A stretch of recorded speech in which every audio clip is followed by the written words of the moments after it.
All right, so taking a look at number 4, you want to use a base of 2. So if you write 4 with a base of 2, that's 2 squared to the 2x power. And if you write 64 with a base of 2, that's 2 to the 6th power. Now, anytime you have a power to a power, you multiply. So we are going to get 2 to the 4x equals 2 to the 6th. Now our bases are the same, 2 and 2, so we can say 4x equals 6. So x equals 6 divided by 4, which reduces to 3 halves. Here we got 8 and 32. We're going to use a base of 2. We can write 8 as 2 to the 3rd power, raise that to the 2x. And we can write 32 as 2 to the 5th power, and raise that to the x plus 2. Now remember, when we have a power to a power, we multiply, so we're going to get 6x equals 5x plus 10. And now we can subtract 5x from both sides, and we will get x equals 10. For number 6, we've got our first radical here. We'll be okay. 36. How can we write that as a power? Well, it's not in our chart over here, but when you see 36 and 6, you know that the square root of 36 is 6. So we can write that as 6 squared to the x power. And then the square root of 6, remember, we write that to a fraction, so we can write that as 6 to the 1/2 power. So now we've got a power to a power. We'll multiply. 2x is equal to 1/2. Divide both sides by 2, x is equal to 1/4. All right, let's take a look at number 7. We've got 25 and 125. 25 is 5 squared to the x power. 125 is 5 to the 3rd power. Power to a power, you multiply, so 2x equals 3. So x equals 3 halves.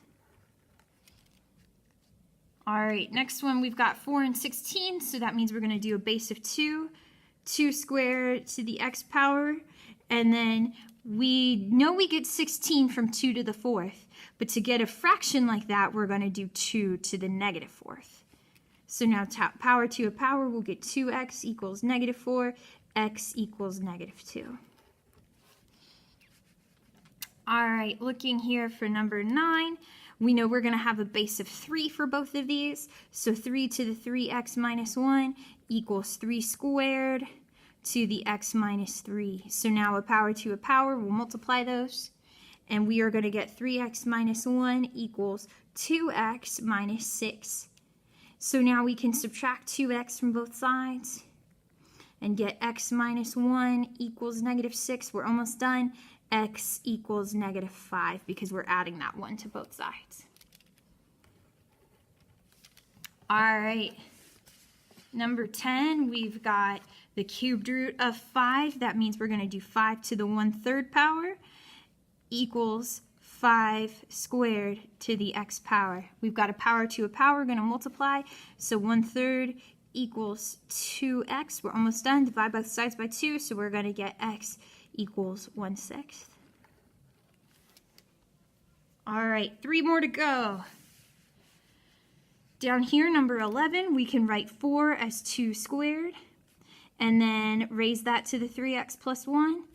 And then here we can write 8 as 2 to the 3rd, and raise that to the x minus 1. So this 2 is going to get distributed to both of these. We're going to have 6x plus 2. And then here that 3 is going to get distributed to both of these. We're going to have 3x minus 3. Subtract 3x from both sides. We're going to have 3x plus 2 equals -3. And then subtract 2 from both sides. We're going to have 3x equals -5. And then finally, x equals -5/3 because we divided both sides by 3. All right, 2 more to go. Here we're going to have 3 to the 3x minus 2 equals 27. We can write that as 3 cubed to the 3x plus 2. And then we can take that 3, distribute it to both of these. So we're going to have 3x minus 2 equals 9x plus 6. We can subtract 9x from both sides and get -6x minus 2 equals 6.